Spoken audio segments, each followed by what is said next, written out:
আওয়ামী ফ্যাসিস্টদের লগি বৈঠা তাণ্ডবের বিচারের দাবিতে ও শহীদদের স্মরণে কুষ্টিয়ায় আলোচনা সভা করেছে বাংলাদেশ জামায়াতে ইসলামী। মঙ্গলবার বিকেলে কুষ্টিয়া পাবলিক লাইব্রেরি মাঠে এই আলোচনা সভা অনুষ্ঠিত হয়। আলোচনা শেষে নিহতদের আত্মার মাগফিরাত কামনায় দোয়া করা হয়। 2006 সাল থেকে পর্যন্ত আসলে একটা দুঃখ ভারাক্রান্ত মন তৈরি হয়ে যায়, কারণ এই দৃশ্যগুলো চোখের সামনে আমাদের দেখা।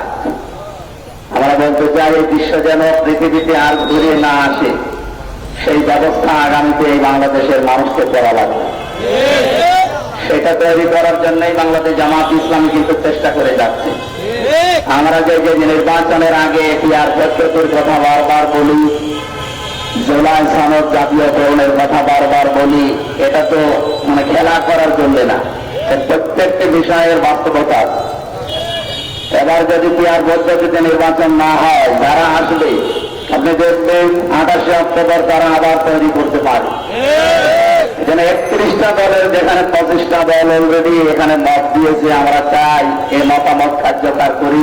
আগামীতে লোকে বলছে বা এই 28 অক্টোবর যেন বাংলাদেশে কেউ ফিরিয়ে নিয়ে আসতে না পারে, সেই ব্যাপারে সর্বাত্মক চেষ্টা আমাদের দল মত নির্বিশেষে করা।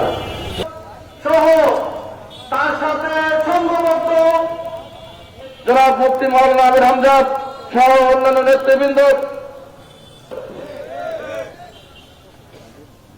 এর আগে যদি ফিরে যান লীগের রাজনীতির ইতিহাস, হত্যাকাণ্ডের ইতিহাস, মানুষ মারের ইতিহাস, সুতরাং সিরাজ শিকদারের নাম আপনারা শুনেছেন। বাংলাদেশের মুজাহিদ ভাইদের মার সাথে আমরা কতবার দেখা করেছি।